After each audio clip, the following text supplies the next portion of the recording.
Bonjour et bienvenue aux infos de la semaine.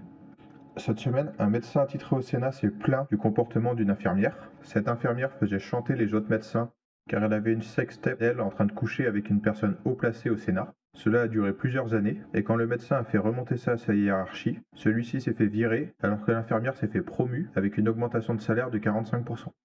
Il y a aussi une information comme quoi dans certaines mairies, ils payent des formations de 3 jours à leurs employés pour leur apprendre à changer une ampoule, ce qui est un gros gâchis d'argent public.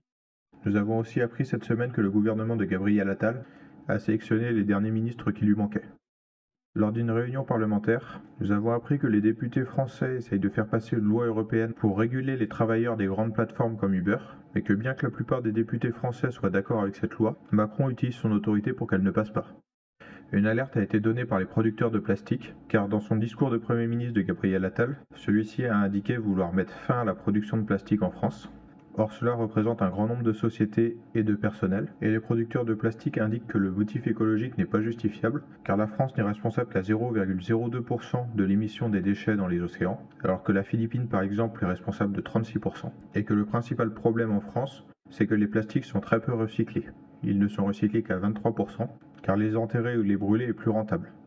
La plus grosse info de cette semaine nous vient du Economics Times, un journal indien, qui nous indique que lorsque Macron a fait sa dernière visite en Inde pendant la grève des agriculteurs, celui-ci a promis aux Indiens de leur livrer la technologie de l'avion Rafale, qui est un des derniers avantages technologiques, militaires et économiques de la France. Cette technologie a été vendue en échange à ce que les Indiens nous achètent des Rafales durant leur période de formation. Mais une fois leur formation finie, ils pourront en vendre à des prix bien plus compétitifs que les nôtres, ce qui veut dire que c'est un gain à court terme et une perte à long terme. À Mayotte, la commune de Momotsu a été prise d'assaut par des bandes armées, les écoles y ont été évacuées et de nombreux commerces y ont été attaqués. Un rapport international est sorti sur la baisse d'attractivité économique de la France. Le rapport indique qu'une des causes majeures de la baisse de l'attractivité économique cette année est due à l'insécurité en France, due à la fois aux manifestations, mais aussi aux agressions et aux vols.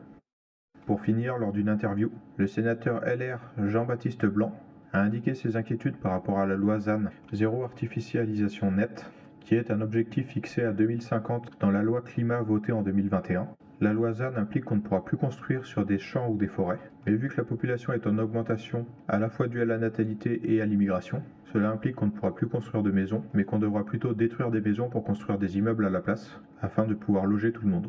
Donc si cette loi est vraiment appliquée, alors posséder une maison même petite sera un luxe pour les générations futures. Il se peut que j'ai oublié des éléments ou fait des erreurs. Je vais donc vous laisser des commentaires dédiés. N'hésitez pas à aller voir ces commentaires pour voir les éléments qui vous manquent. Quant aux haters, je vous laisse un commentaire dédié. Ce sera plus facile à modérer.